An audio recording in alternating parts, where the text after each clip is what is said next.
Hello, everyone, and welcome to another fantastic episode of the Hootboard Visitor Information and Destination Marketing Podcast. I am your host, Bryan Reynolds, and with me also hosting is CEO of Hootboard, Satya Shahade. Satya, how are you? Good. How are you? Oh, also well, doing well. It's a little bit warmer these days, and that's a good thing because that's the way it's supposed to go normally. So, but yeah, doing well. And joining us today is Andrea Johnson, the Director of Marketing and Communication at eXplore Lawrence in Lawrence, Kansas. Andrea, hello. Thank you. Thank you for being here. How are you? Hi. Great. Thank you for having me. I just want to get this out of the way up top with everyone listening. I also reside in Lawrence, Kansas, and Andrea Johnson is working at eXplore Lawrence, which is the DMO service in the area of Lawrence, Kansas here. So I'm really excited about this conversation. We're going to talk about only a little bit of favoritism here going maybe on today.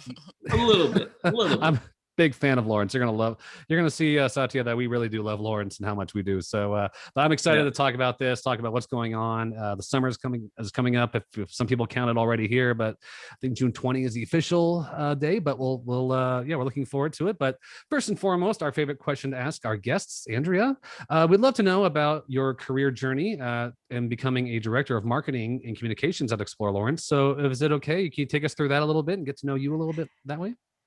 Yeah, absolutely. So I joined eXplore Lawrence about 5 years ago, but the journey getting there was I never did expect to be in tourism. I think a lot of people end up stumbling upon the industry and then never ever leave. So that's the case for me. I hope to stay in this industry until I retire.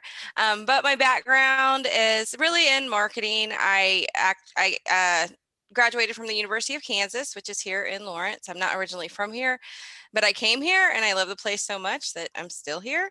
And with a degree, there you go, Right, there it is. is actually my major is sports information. It's a program I don't even think they offer anymore at KU, but it was just something that really married together two things that I had a passion for, which was communications and marketing and sports. So that was great. I always hoped to be in the sports field, but like I said, the tourism industry kind of found me. Actually started working at the state tourism office. I just applied for the job because it was marketing and it looked fun, and it was for the marketing coordinator. So in 2007, I started working for the state of Kansas tourism division. And then it was in 2016 that I moved over here to eXplore Lawrence when we got a new director here, kind of changed things up. And I've been running the marketing and communications program ever since. That's great. And when you said the University of Kansas, did you say the strategic marketing degree or journalism degree from KU? Is that where you're at? Or Well, was it at?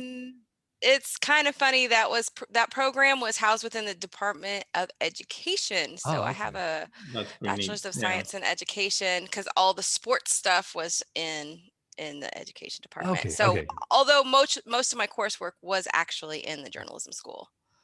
Yeah, Okay. it's funny. The one my degree is in information science, and they had it part of the library science because it's about organizing information. It's just Sure. digitally, and then they eventually put it in computer science because they realized maybe it's more aligned with computer science than library.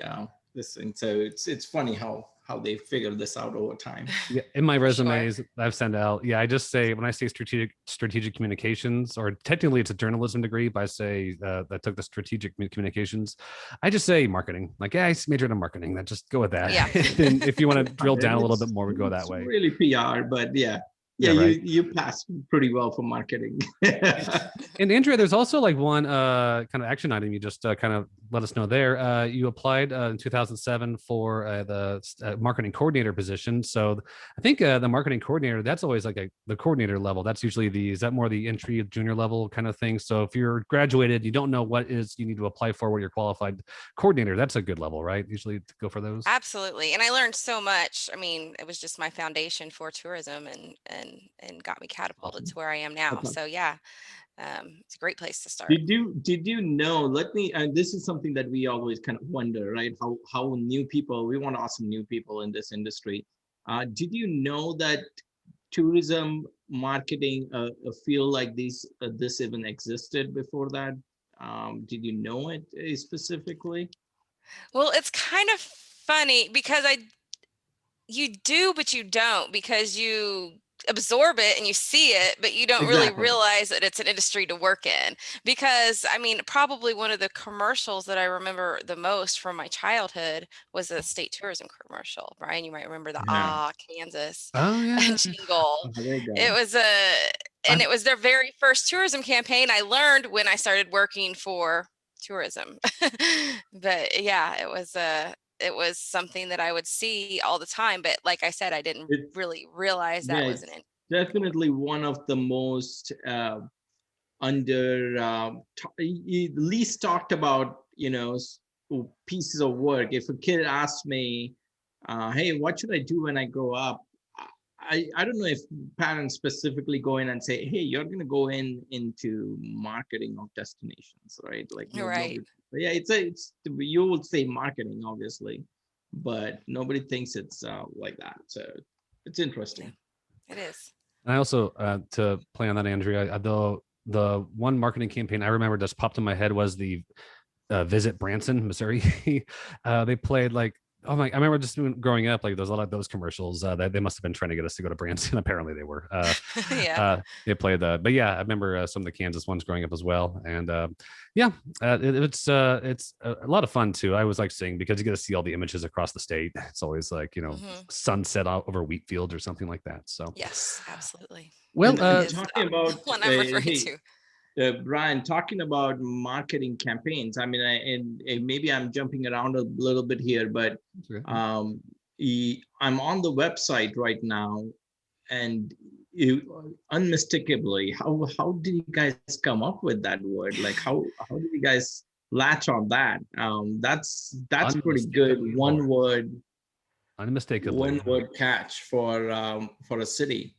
Yeah. So this process for creating that campaign actually happened right before I joined the organization. So I Okay. was at the state when Unmistakably launched, but I did get some background on it, and it was something. It was the Explore Lawrence worked with Miller Myers out of Kansas City to come up with a rebranding campaign. Uh, so at the same time, and I think it has caused some confusion here locally, because two things happened at the same time. We were rebranded as Explore Lawrence, the Oh, okay. organization, and then the Unmistakably Lawrence campaign look and feel came out. So there's been some confusion locally on that, but that was the result of a Miller Myers really campaign study and rebranding of our message and campaign. But I do have the guidelines and how they came up with that, and really Lawrence is unmistakable when you get to know, especially when you've grown up in Kansas and you realize how different Lawrence is from the rest of the state. Yeah. It's one of those places, it's just got kind of a different feel to it, I would Vibe. say. I noticed it when I was young and visiting here, and it's kind of like one of those things where you say where you're from, and people say, "Oh, I've been there once. I'd love to come back. I love Lawrence," and it sticks out to people, and it really is unmistakable. Very quirky, lots of interesting history. I would say we're quite a liberal community in a very conservative state that makes us very unmistakable as well. Brian keeps saying that, and I'm like, "What are you talking about? You're in Kansas." And they're like, "No, no, If you look right at the here is pretty liberal." I'm like, "What are you saying?" Like, I don't know, but I don't think I've shared then the I keep, yeah, I don't think yeah, I've shared like the map of like every election. Like there's a bunch of red counties, and the only blue county is Douglas County. And Yeah. yeah, you can't miss it. It is absolutely like that. And yeah, and I think unmistakable really is a great way to describe it too. Satya doesn't know this, but whenever I was a broke college student, one of the ways that I would make money was busk with my accordion on Mass Street. And Mhm. you can make it like anywhere from $30 to $50 after a few hours. And that's one way I made it. But everyone would walk by, and they would inevitably one or two times a night, people will be like, you're what's great about Lawrence. You keep Lawrence weird. I heard that quite a bit. We love this about this kind of Mhm. experience. And that's it's kind of hard awesome. to it's kind of hard to find that kind of expression. I mean, I've traveled all over the state. I think this the Mass Street's probably the place. Maybe on a certain weekend you'll see it down in Aggieville in Manhattan, but I think Manhattan is pretty consistent in that personality trait. But yeah, it is unmistakable. That is, they really landed on the absolute correct word as far as I'm concerned. That's awesome. Yeah, Yeah, I I mean, it mean, I does. would say it's not going anywhere. Mhm. Yeah, yeah, and it does make sense. Just reading about it from someone like me, outside in, it does. It's memorable. Yeah, I mean, it might have caused some, local issues and whatnot. But again, these brands are typically made for people outside of town, and Mhm. that kind of makes sense. Yeah. And But like, since then, the community has really embraced it. And so it's everywhere. If you're, especially, yeah, we have it on signs and banners on parking throughout meters. town. The parking meters. That was one of my first projects. Was it? Yeah, yeah. Yeah. Yeah. I remember rolling up to that because the parking meters, when you see them, you get a little frustrated. Then I see that. I'm like, oh, well, now I feel a little bit better now because because I like that Great. word. But yeah, that's all over. And I think it sticks. And I love the website too, the content strategy you have there, the photos you take, the live concert photos and the kind of whatever the event photos that's going on. Fally does a great job. I think, and the whole team. I don't know if the rest of the team, but I do run into Fally quite a bit. And yeah, it's just not, I've actually, Satya doesn't know this, but I've actually been in a few photos on that website where I'm like, I was at a concert and I was caught. I was like, oh, hey, there I am. And it's That's always, awesome. I wonder how many people like maybe go on the website just to see if they made made the website. Right.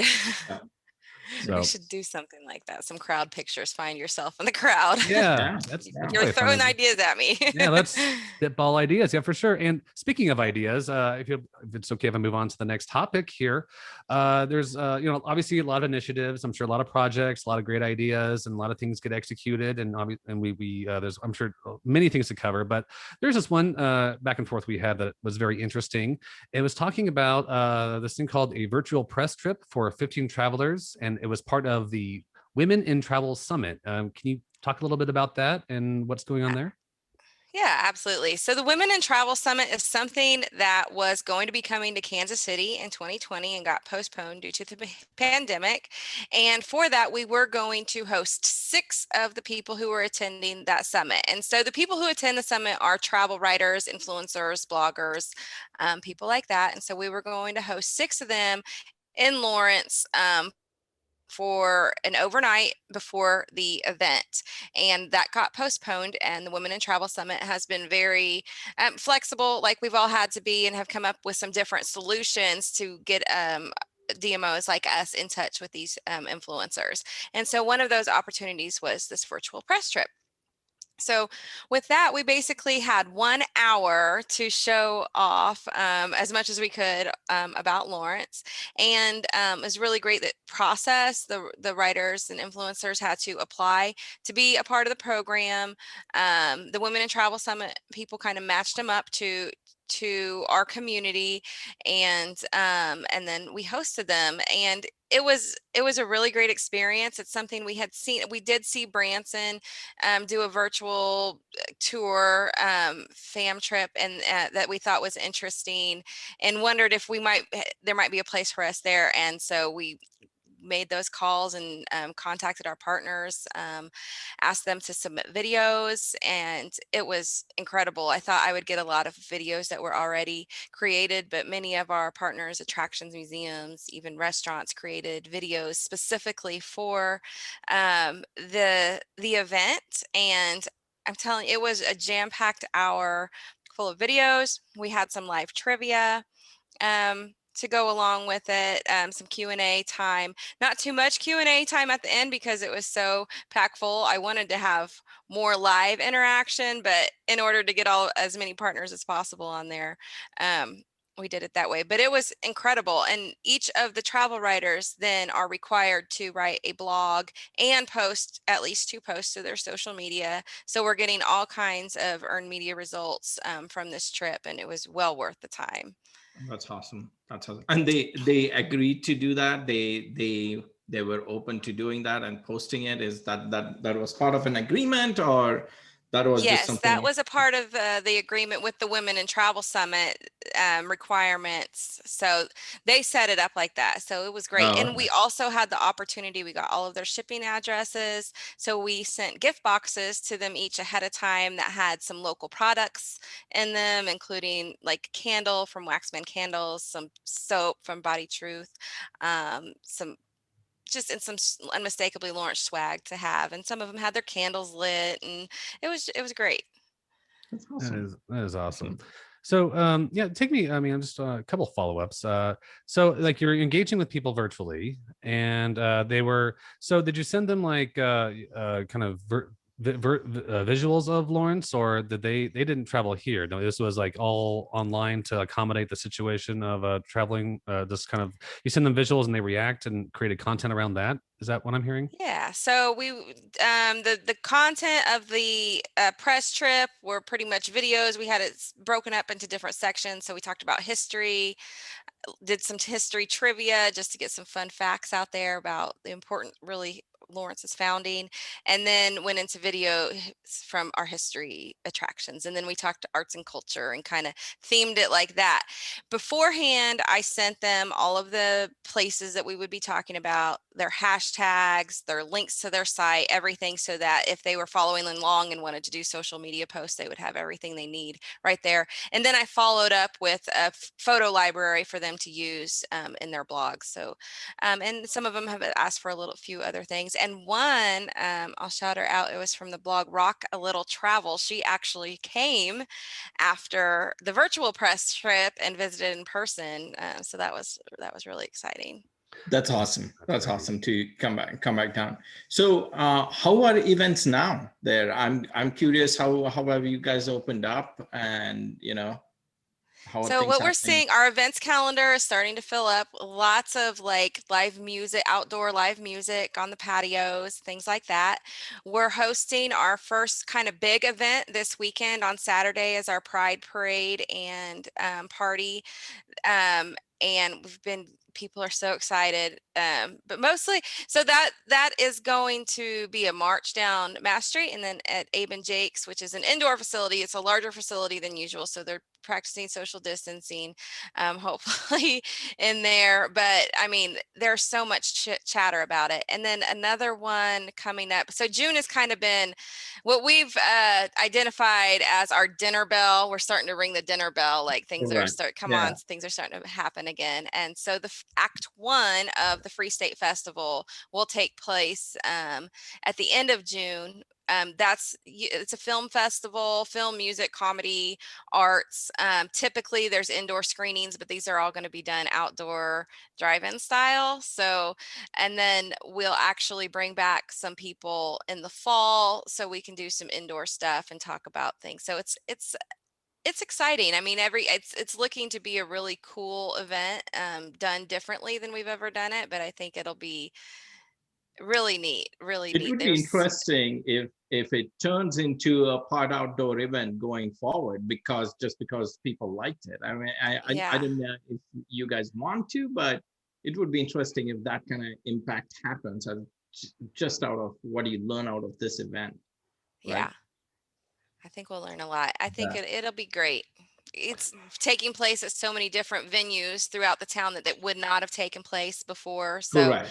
Yeah, all kinds of. I'm seeing a lot of photos of the Pride March coming up on my Instagram. Yeah, that looks like it's gonna be a lot of fun, and it's gonna be a little bit warmer, but that is summertime. That's how it is. And but I mean, yeah, I think people I mean, we were talking even before we started the show about how getting out and about. I think the city is just ready to get back into the the going out kind of feeling, safely going out, and because you're going out to the kind of hot spots in Lawrence. They've been pretty busy, and been following through with everything. So yeah, I think the city is ready, and I think this might be the Pride Parade might be kind of that is like the kind of first kind of major event of the summer, maybe, if that's a fair way to announce it. I don't know, but yeah, it definitely, I think I can definitely feel the energy getting more in town, so I'm enjoying it. Speaking of kind of events, we did want to talk a little bit about if you're listening and you don't know this, Lawrence, Kansas is home to the University of Kansas, the Jayhawks, and is the biggest university in the state of Kansas.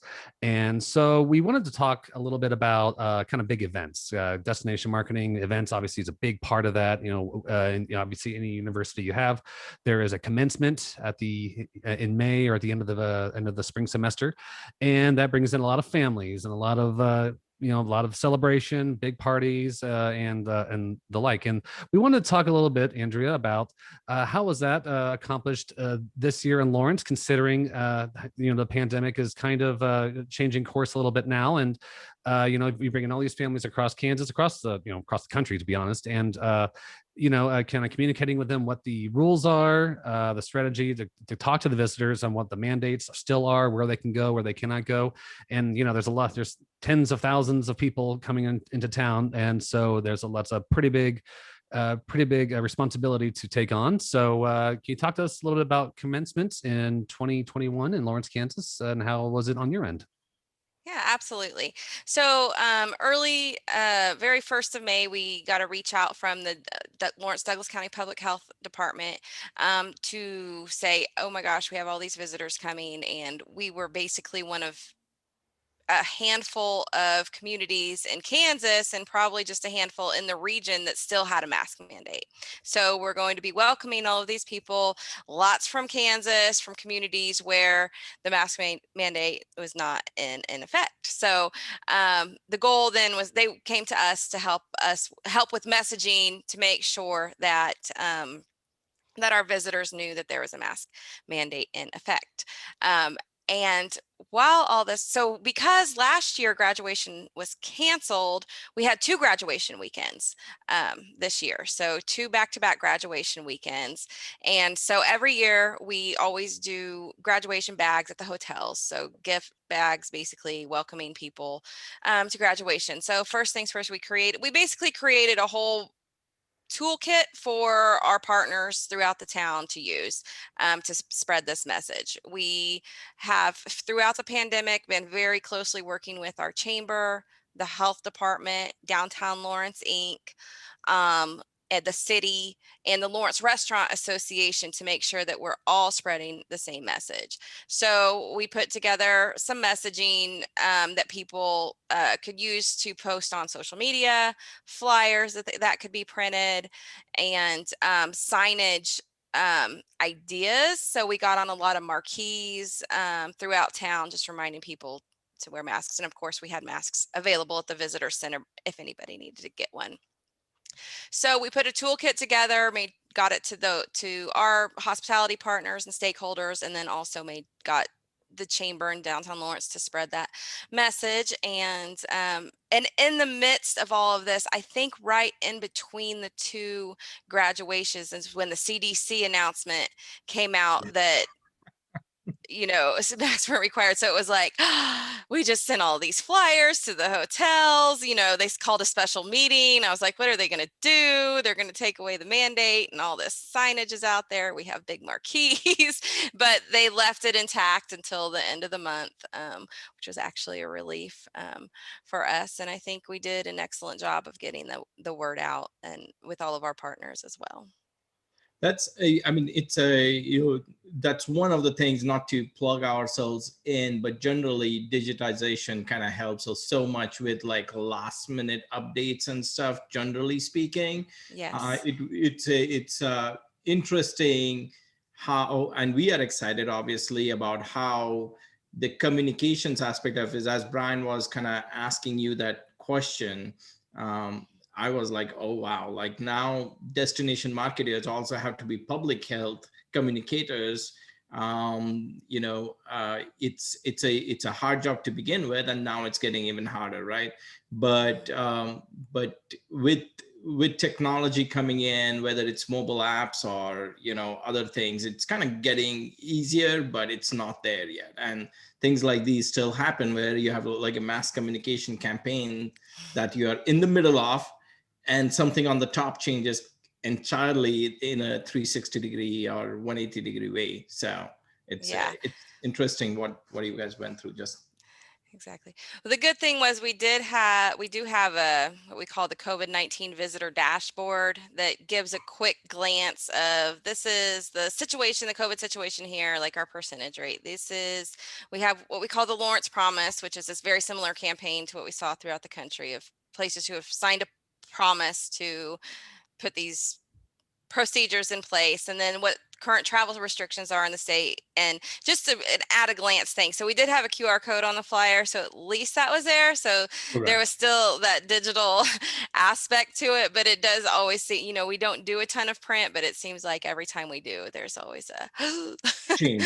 a change. Well, let's change that now. It was great while it lasted. Yes. Yeah.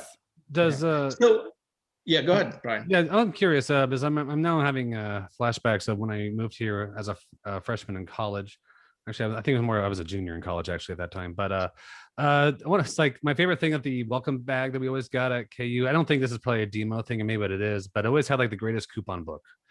I use that like crazy. I would use that like I would go one page at a time because I was new to the area, I had no idea what was around. So I go, what's the next thing I should go try just to get to see what's out there? But yeah, that was by far my favorite thing. There's I love a good welcome bag, but the coupon book always made me happy. Oh yeah. Yeah. I'm sorry, Satya. Was I cut you off there? Yeah, I was just I think Andrea mentioned so you guys did 2 graduations back to back for 2 years. So it's how tell us a little bit of that experience, both from your perspective. I'm sure the university had to do their own thing, and they did a lot of heavy lifting there. But what was it for you guys, and what did it mean? I don't even know what to ask there in some ways. Yeah, well, graduation is huge for us. I mean, it's one of those, Lawrence is a medium size, small city, large town, I guess, type of thing. So it's one of those events that fills up every hotel room in the town here. So it's always big for us because, graduation's a big deal. These people have been here for the past 4, 5, 6 years.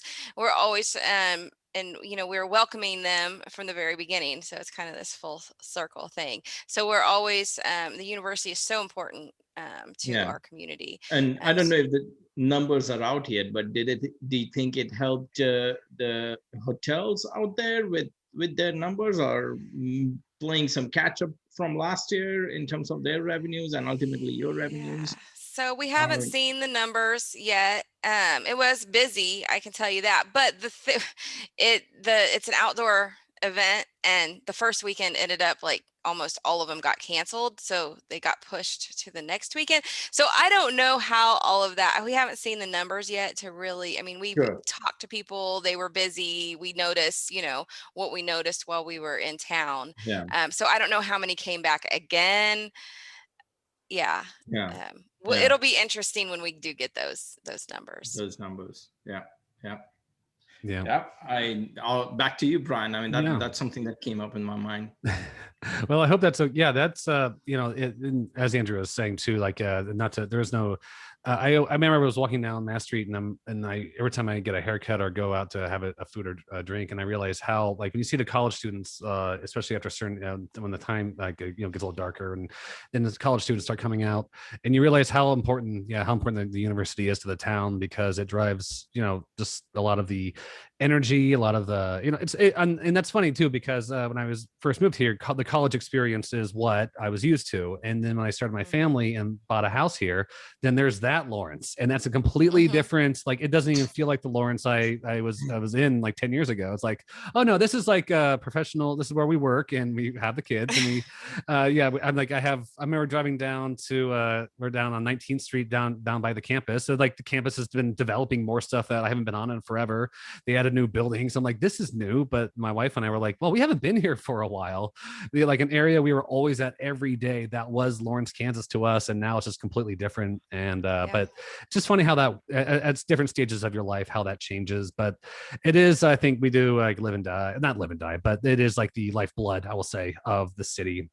And people often ask me, like, why do I like to live in Lawrence? And I go, well, everyone here is so positive and excited about life, because the college students, every year there's a new crop of people excited, enthusiastic about what, and they're optimistic about what's going to happen. I guess college students just kind of have that like fun energy to them, and it just every year it's a new crop of them. So that's why I like it. All right, so that's my monologue. I keep on getting on my Lawrence, Kansas soapbox over here. I'm so sorry. That's what that does. That's We, unmistakably Lawrence. yeah, we warned everyone. It's going to be a little bit of favoritism going on here. Oh, yeah. So, Oh, there's I more. think Oh, there's everyone's more ready. coming. There's gonna be more. Just wait till I edit this and add like dreamscapes and like like a Jayhawk with a tear in its eye. All right, let's talk a little bit back into the marketing. I want to talk about the website, the Unmistakably Lawrence website. There is quite a bit of content on it. It's a great website. If you're listening, and you should go check it out. It's unmistaken Google Unmistakably Lawrence, and we'll put the URL also on the screen too, so and down in the description, so you can check it out there. But there is a redesign going on, a lot of stuff on the website. So I guess anyone who's worked in website marketing and redesigning stuff, there's a lot of steps. And so I'm curious, Andrea, can you speak to kind of what the priorities when you were when the redesign was going on, and maybe talk about the stakeholders that were considered, and kind of go from there with how it's turning out so far. Absolutely. So when I first started, it wasn't so during the same time that we did the rebranding, that's when the current unmistakably.lawrence.com was launched. And fabulous design. It's unlike any other DMO website I had ever seen. But I'm a real content marketer. We need to tell a story. We need to tell a story. And so we really picked up the pace on the content on the site. And what we've done is outgrown the current site. And so we are creating the new site with the visitor in mind and all of this content that we have in mind. So something that I had noticed over the years, we keep getting more and more visitor site, but they're not sticking around quite as long. They're bouncing off the site a little bit quicker. One thing that's, I mean, unique to destination marketing websites is bounces aren't necessarily bad because usually they're to partners. So we're constantly pushing people out to partners, but we want to just keep people more engaged on our site. So one of the big important components of the new site is going to be like related content, just relating what you're seeing to more content, dig a little deeper, just kind of the Amazon model of you may also like this will be an important part of it. It's also going to have dynamic content. So it's going to be more personalized to the user based on their where they are and their planning and all of that. So what I would say is, I mean, you kind of nailed it. Yes, we do have a ton of content, but it's just a little bit clunky now with the current site. So the next one should be a much better user experience. Not that you have to go find the information, but the information you're looking for is coming right to you is That's how awesome. I would like That's to see awesome. it. Now, what's the thought process? What's the work that you're going through right now in the planning stages? Because those are the hardest. In some ways, they are the hardest because you're almost on the whiteboard, and you might have gone further, but I'm just saying. So what are you going through? It seems like you already told a couple of things, talking about clunkiness and talking about getting the information to the users so they can stick around a little bit more, browse a little bit more. Those seem like goals, but how are you kind of going about defining, okay, this is how we go about solving that, right? Sure. Or meeting that need. Yeah. Can you help our readers understand that? Our listeners? Absolutely. Yeah, so we are working with Simple View to do this site. We have already been working with them for several years on the database side. So they do our CRM. And so we are moving to their CMS. So we are working with their team, and then a site map has been developed. And that was kind of where we started, was the site map. And it was their team that really dug deep into the analytics of what people are searching for, what's popular on our site now, and how people are searching, and to develop a very detailed site map. We will have a lot of pages. So at this time, the big work is developing even more content for all of these pages. I thought at first, I thought, this is crazy. This is so many pages. But at the same time, if somebody says, I'm looking for burgers in Lawrence, Kansas, they're going to find it on our site now. That's awesome. No matter, it's that detailed. We have a page for that. But that's how people are searching. So it was just a lot of analysis. I really enjoyed working with them in that process. I'm a big data head. I like dicing it and slicing it a million different ways. And so I really liked the process and the fact that it was based upon real data. Bryan's the SEO guy on our side. Don't hire him. I'm warning you. But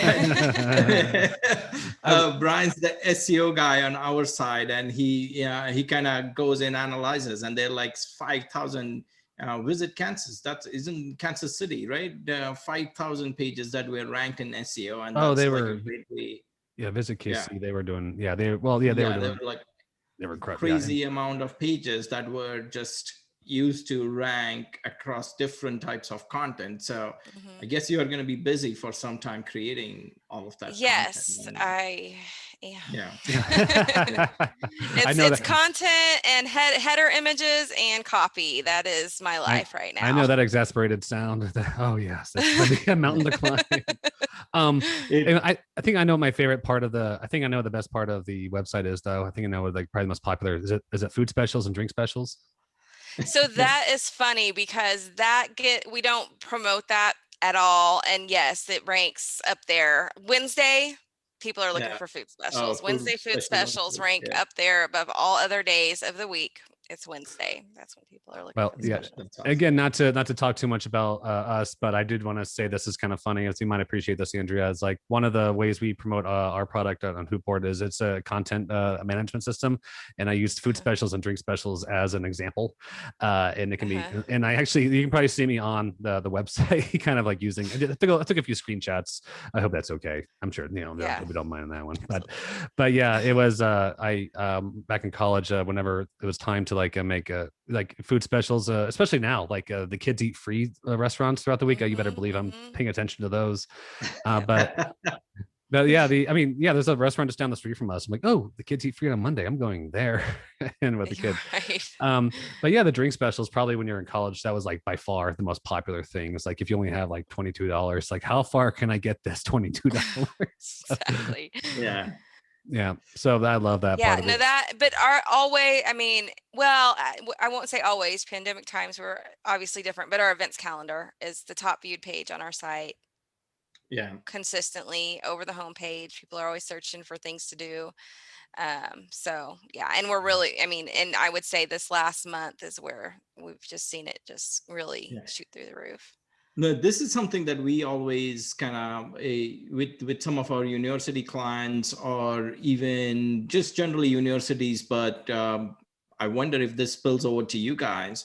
Is with universities, we have this huge challenge, right? Every year there's like a big chunk of population that's essentially turning over into a new set of population, and they need to be re-educated again about the city. And I think that is unique to especially the university towns. Again, the universities themselves do a lot of heavy lifting, but what out of it comes in your way, or what do you guys do, if anything specifically on that? Well, one thing we always, and just to let y'all know, University of Kansas is not the only university here in Lawrence. There's also Haskell Indian Nations University, which is one of only two federal intertribal universities. There's over 200 indigenous tribes represented there at Haskell. So what we do every year, send our visitor's guide to the families of first-year students.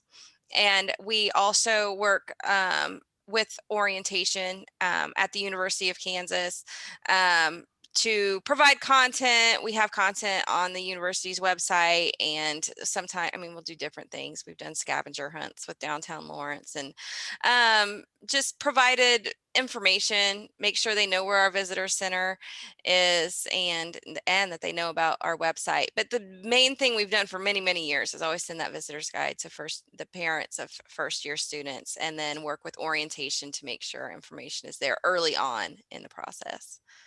Because that's a lot of the time, even before orientation, when we're just visiting the school, a lot of the time, the school is so important, but the community as well. So, Yeah. and what we've also discovered sometimes, they're coming for college and they're kind of scared. Those freshmen are kind of scared to venture off of campus. So anytime we've done things where we've bussed them around, worked with our different people in town to get them off of campus and into the Yeah. community and become Kevin, a part of the community. I remember my first time coming into Philadelphia, where I went to college, and of course that's you're like talking about, oh, these are the areas you're not going to go through, and eventually you're like, wait a minute, that was just all like, it's not that crazy. It's, you can just go and nobody's going to bother you. Just do your own thing and don't bother people, and that's fine. But yeah, it's all that education around safety and all definitely matters,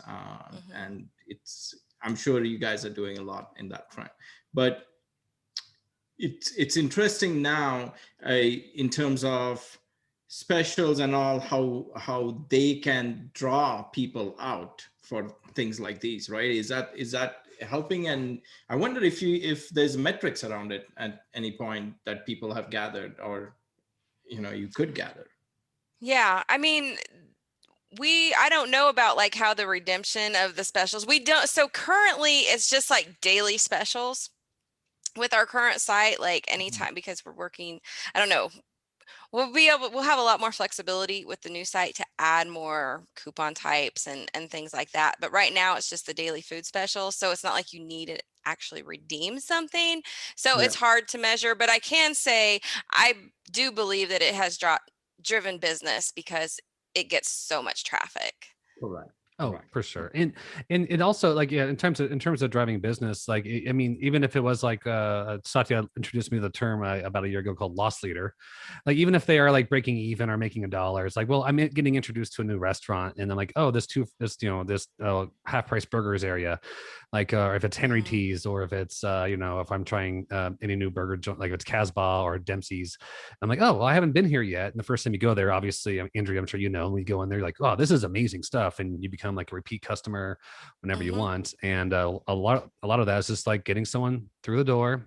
Maybe we're breaking even, but we're introducing ourselves, and they're coming to us, and they're getting the Mhm. experience. So if anything, and it's also fun. It's fun for the citizens. It's fun for the people who use this specials. It's almost like a treasure hunt sometimes, Yeah. and it's it's just I mean, sometimes you just go on there and you see like what restaurants are doing creatively with their food specials or their drink specials. Like, oh, what are they doing? This, if you have like a jazz house situation where you pay cover and everything's $1.50, like, remember that? Right. Like, oh, that's clever.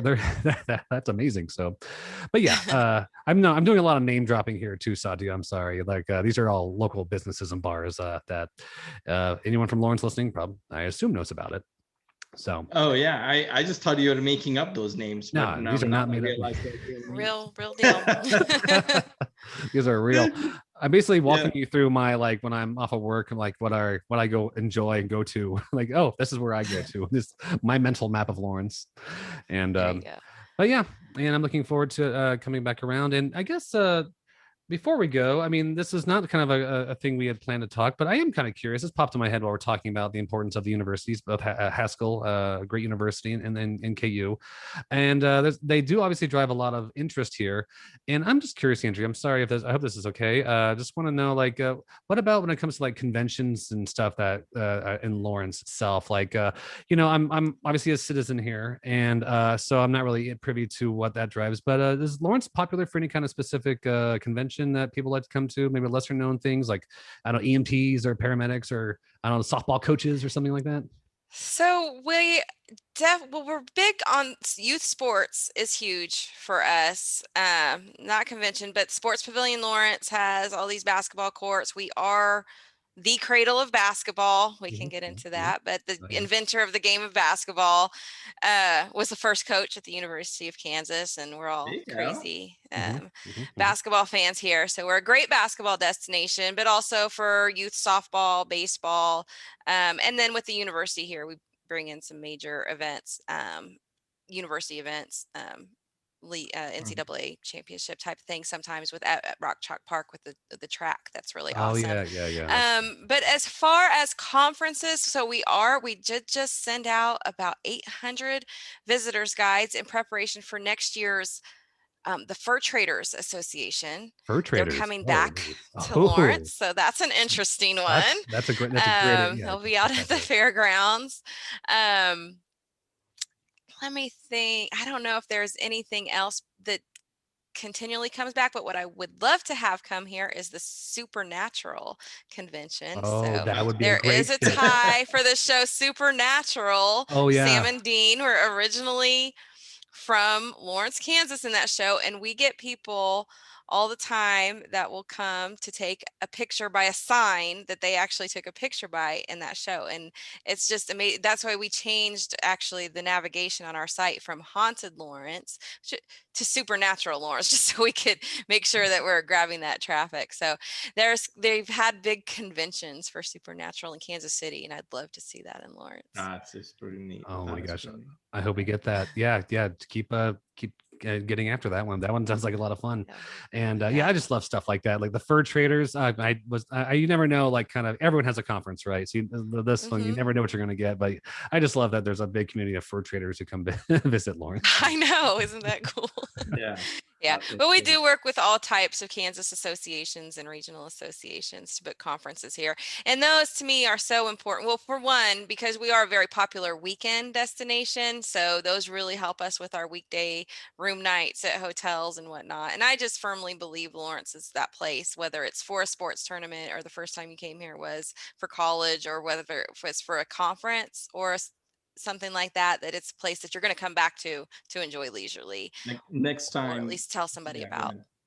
Next time Bryan wears a fur cap on the Zoom calls, I know the fur convention thing just happened in Kansas. Yeah, I'll wear the cap like during a very serious business call. Like, Bryan, take that off. Like, well, take what off? I'm being serious over here with this hat. Yeah, and Andrea, I'm glad you said that too. If you start off in college and maybe you come back, well, that's exactly what happened to me and my wife as well. We met in college. Yep. And we moved around a little bit, but we decided we wanted to start our family and grow it here in Lawrence, Kansas. So that's exactly how it worked. If it's the university that gets us started, gets us introduced, but along the way, it's kind of that unique experience, right? Good experience, lasting memories, consistency that you kind of grow to love. And Lawrence definitely did that to us, to me and my wife. And and we're loving it all the more every day. And we're looking forward to another great summer and the like. So with that, Andrea, before we say our goodbyes, did you want to like promote any websites or URLs or social medias that are related to eXplore Lawrence? Sure. Just a couple things real quick. We do have something super cool coming in the fall, which is the debut of the Encountering John Brown exhibit. And that will be coming to the Watkins Museum of History, and it's starting in early September. And so that'll be, like I said, the debut, and it relates the history of Lawrence. We were founded as Lawrence was founded with the sole purpose of helping to make Kansas a free state prior to the Civil War. So that exhibit is going to be taking place. It's kind of a big deal. So that's taking place starting September 4th at Watkins Museum in downtown Lawrence. Our website is unmistakably.lawrence.com. Don't worry if it's hard to spell, because we have every URL that's spelled similarly to that as well. And you can follow us on YouTube, Facebook, Instagram, Twitter at eXplore Lawrence. That's awesome. Awesome. Andrea Johnson, Director of Marketing and Communications at eXplore Lawrence in Lawrence, Kansas. Thank you so much for being here. It was a lot of fun chatting with you, and hopefully we'll have you back again soon. I'm definitely going to that. I'm going to go to that historical thing, and is coming up in the fall. So I think I'm going to go there because that sounds like a lot of fun and very interesting. Maybe I'll just crash the party too at some point. Come on, come on down. Come on down. We'll find out. A lot of fun. Yeah. All right. Thanks again. And thank you for listening and watching. This has been the Hoopboard Visitor Information and Destination Marketing Podcast. You can find us on Spotify, iTunes, Amazon, anywhere where popular podcasts, or any place that's popular with podcasts. Please subscribe, review, like, share. And once again, thank you for listening. Andrea, thank you for being here. And until next time, thank you, everyone. Thank you for watching this clip of the Hoopboard Visitor Information and Destination Marketing Podcast. If you liked what you saw, please consider subscribing to the podcast. You can find us on all the popular platforms for podcasts like Spotify, Apple, Amazon, Google. And while you're there, please consider leaving us a 5-star review and a nice comment. You can also find us on YouTube, so please subscribe to us there. You'll find consistently updated content with the latest interviews, tips, tricks, ideas, anything that's relevant to the visitor information and destination marketing industry. Thank you for listening.